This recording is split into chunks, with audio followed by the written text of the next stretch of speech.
Welcome to this deep dive into the truly fascinating story of Marie Curie. She's such an iconic figure. Absolutely. A pioneering scientist born in Poland, later French, whose work didn't just advance physics and chemistry, it fundamentally reshaped them and had this huge impact on medicine and, well, the world. It really did. So today we're going to trace her journey, explore those incredible discoveries, but also look at the profound personal cost of her dedication. We've got some great source material covering both her scientific achievements and the, let's say, tragic side of her life and death. And our mission, as always, is to pull out the most compelling insights from these accounts. It's quite a story. It really is. Okay, so let's start at the beginning. Born Maria Skłodowska in Warsaw, Poland, 1867. Later known as Marie Curie in France, of course. And right from the get-go, she faced significant challenges. I mean, simply as a woman wanting to pursue science. That world was largely closed off to women then. Yeah, it's hard to even imagine now. And her early life really set the stage, doesn't it? Youngest of 5, parents were both teachers. Which explains a lot about her love for learning, despite the family's financial difficulties. Right, because of their involvement in Polish nationalist uprisings. Her father even lost his teaching position over his patriotic views, forcing him into lower-paying jobs. So money was tight. Definitely. And then there was personal tragedy layered on top of that. Yeah, that was tough. Her mother died of tuberculosis when Marie was just 10. And then, less than 3 years later, her older sister Zofia died of typhus. Just devastating blows for a young girl. It must have been. The sources say this led to a real crisis of faith for her, and she eventually became agnostic. You have to wonder how those early losses shaped her. Perhaps it instilled a certain resilience, maybe a focus on, tangible, impactful work as a response to life's fragility. That makes sense. And despite being brilliant, graduating high school at 15, top of her class. With a phenomenal memory, apparently. Right. But higher education was another huge hurdle. Women weren't allowed at the University of Warsaw. Which led her and her sister Bronislawa to the clandestine flying university. The what? Flying university? Yeah, it was basically an underground network providing university-level education, primarily for women, moving locations to avoid the authorities. Talk about determination. Wow. That really shows that drive you mentioned, an underground university. It speaks volumes about the value placed on education, even when it was forbidden from them. And it wasn't just her own education she fought for. She worked as a governess for years to fund Bronislawa's medical studies in Paris. They made a pact. Marie would support Bronislawa first, and then Bronislawa would help Marie study later. Incredible sisterly support and shared purpose. That's a recurring theme in her life, really. And it paid off. In 1891, Marie finally made it to Paris, enrolled at the Sorbonne. Changing her name from Maria to the French Marie. And she excelled again. Earned degrees in physics and mathematical sciences. The stories from that time paint a picture of intense focus, studying late into the night. Sometimes forgetting to eat, apparently. Just completely absorbed. That level of dedication is just something else. Okay, so let's pivot to her scientific journey proper. Paris, 1894. She meets fellow researcher Pierre Curie. Right, through a professor who helped her find some lab space, which she desperately needed. And the sources make it clear they didn't just share a passion for science, they had this deep intellectual connection. They married in 1895. And their partnership was crucial. It wasn't just romantic, it was a true scientific collaboration built on mutual respect. Pierre consistently and publicly acknowledged Marie's vital contributions. Which was pretty unusual for the time, right? For male scientists to credit female colleagues so openly. Very unusual. It speaks volumes about Pierre, too. He was already an established physicist, known for his work on magnetism. Marie brought this relentless curiosity, this drive to explore new scientific frontiers. And that drive latched onto Henri Becquerel's discovery in 1896 X-rays and the fluorescence of uranium. Exactly. That sparked her interest. She decided to investigate these uranic rays for her doctoral thesis, a seemingly obscure topic that would, well, change everything. This is where it gets really interesting. She wasn't just confirming Becquerel's findings. She dove deeper. She coined the term radioactive. Her term, yeah. And made 2 critical observations. First, radioactivity was proportional to the amount of uranium or thorium, regardless of the chemical form it was in. Which was a key insight in itself. But the second one was even bigger. She proposed that radioactivity wasn't a molecular thing, it was an atomic property, coming from the atom itself. That was revolutionary. It fundamentally challenged how people understood matter. Before that, properties like this were generally thought to belong to molecules, to compounds. But she realized it was intrinsic to the building blocks, the atoms. Precisely. It shifted the focus in physics towards the internal structure and behavior of the atom. Her meticulous measurements were absolutely vital in establishing this. And this led directly to discovering new elements. She noticed that this ore, pitchblende, was way more radioactive than its uranium content could explain. Something else had to be in there. So she and Pierre started this incredibly laborious process to isolate whatever it was, working in, basically a shed? Yeah, descriptions vary, but think very basic. Yeah. Drafty, leaky. One account called it a cross between a stable and a potato cellar. Not exactly a state-of-the-art lab. And they're processing tons of pitchblende in there. Literally tons. Fractionating it, separating components based on chemical properties. Imagine doing that in freezing winters and boiling summers. The sheer effort is staggering. But it worked. 1898, they discovered polonium. Named after Poland, Marie's home country.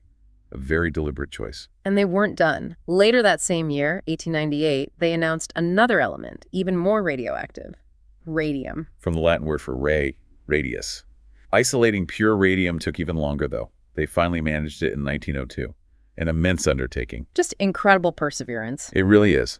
And the impact was almost immediate. In 1903, they shared the Nobel Prize in Physics with Henri Becquerel for their work on radioactivity. A monumental achievement. And Marie became the first woman ever to win a Nobel Prize. History made. Shattering barriers left and right. But then, just a few years later, tragedy struck again. 1906, Pierre died. Yeah, a horrific accident. Yeah. Run over by a horse-drawn carriage.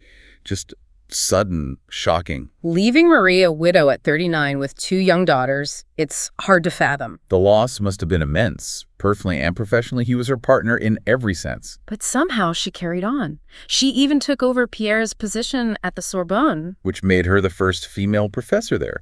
Another major first, a testament to her standing and, frankly, her incredible strength. And her scientific work didn't stop. In 1911, she achieved something unprecedented. Her second Nobel Prize. Yeah. This time in chemistry. Right. For isolating pure radium and studying its compounds, making her the first person ever to win Nobels in 2 different scientific fields. It's just astonishing. Physics and chemistry, it shows this incredible breadth of scientific mastery, refusing to be confined by disciplinary boundaries. Then came World War I, and Marie, ever the dedicated scientist and humanitarian, found a way to help. The petites Curies, little Curies. Mobile X-ray units. She realized X-rays could help locate bullets and shrapnel in wounded soldiers on the battlefield. And she didn't just organize it. She went to the front lines herself, operating these units, often under dangerous conditions, mobilizing resources, training people. Using her science to directly save lives during the war effort. It's remarkable. It really speaks to her character. But there's a tragic side to all this dedication, isn't there? Yeah, the irony is heartbreaking. At the time, nobody really understood the long-term dangers of radiation. They just didn't know. She, Pierre, other pioneers, they handled radioactive materials constantly with little or no protection. She apparently carried test tubes of radioactive isotopes in her pockets. And all that exposure to X-rays during the war without shielding. It's a stark reminder of the risks involved in pushing scientific boundaries into the unknown. Her pioneering work came at a terrible personal cost. And ultimately, it led to her death. Marie Curie died on July 4th, 1934, age 67. The cause was aplastic anemia. A condition where the bone marrow basically stops producing enough blood cells? Right. Directly linked to her long-term exposure to radiation. A poignant end for such a brilliant life. It really is. Her own discoveries, which brought so much benefit, ultimately caused her death. But her legacy, her recognition, that lives on powerfully.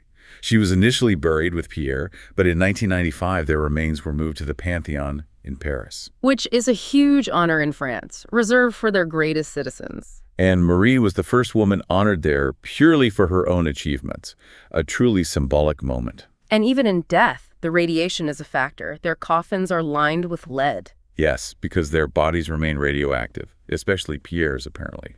A chilling reminder of the materials they worked with. And it's not just their remains. Her notebooks, her personal belongings, they're still radioactive today. Still radioactive, kept in special lead-lined boxes at France's National Library. They estimate they'll stay radioactive for another, 1,500 years? Wow.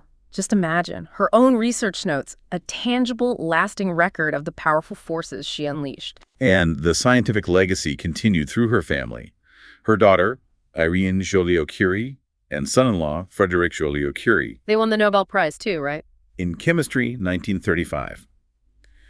For discovering artificial radioactivity, building directly on Marie's work, it really became a family affair of groundbreaking science. And didn't her other son-in-law also win a Nobel? Yes, Henry Labousse. He received the Nobel Peace Prize in 1965 on behalf of UNICEF. A different kind of impact, but still showing that family dedication. It really speaks to the environment Marie and Pierre created. And her other daughter, Eve, wasn't a scientist, but played a huge role too. Absolutely. If Yeah. Curie wrote the famous biography, Madame Curie, published in 1938, it's been incredibly influential in shaping how the world understands her mother's life and work. So different family members contributing in different significant ways. Beyond her direct science, Marie was also involved in global scientific efforts. She served on the League of Nations International Committee on Intellectual Cooperation. Fostering international collaboration in science. She saw it as a global endeavor. Exactly. And perhaps one of her most tangible legacies is the research institutes she helped found. The Curie Institutes in Paris and Warsaw. Still major centers for cancer research today, carrying on the fight against the very disease that sadly claimed her daughter Irene's life later on. It's a direct, continuing impact of her vision. And through all this fame and achievement, she remained known for her modesty and generosity. Remarkably so. She lived simply, apparently donated much of her Nobel Prize money to friends, family, students, research colleagues. And that story about offering her Nobel medals to be melted down for the war effort. Yeah, they declined, so she used her first prize money to buy war bonds instead.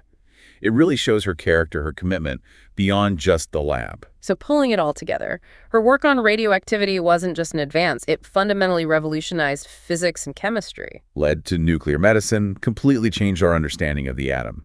The discovery of radium itself just shattered existing physical principles. And connecting this back to listeners interested in knowledge, Curie's story is such a powerful example of how deep investigation into something seemingly niche can lead to world-changing insights. Absolutely. And her impact goes beyond the science itself. In a field so utterly dominated by men. Her achievements were crucial for women in science. Hugely crucial. She demolished stereotypes, proved what women could achieve intellectually. She became an icon, a role model, who opened doors for generations that followed. That's a massive part of her legacy. And the tributes are everywhere still. The Curie Unit of Radioactivity, Named for her and Pierre. a Paris metro station, EU research programs, asteroids, satellites, even an airplane model. She's embedded in our scientific and cultural landscape. Countless biographies, films. Her story continues to inspire. It's an extraordinary life to sum up, overcoming those huge educational barriers, making discoveries that won 2 Nobels, facing personal tragedy, contributing to the war effort. And paying the ultimate price for her dedication. The aha moments are everywhere. Realizing radioactivity was atomic, the painstaking work in that shed, applying X-rays in wartime. It really underscores the power of curiosity-driven research. Exactly. And for anyone fascinated by the pursuit of knowledge, Curie's relentless drive and boundary pushing offer a potent example. Which brings us to a final thought. Right. Thinking about the incredible benefits derived from Marie Curie's work, set against the profound personal sacrifices she made, it really prompts reflection on the often unforeseen consequences of scientific exploration.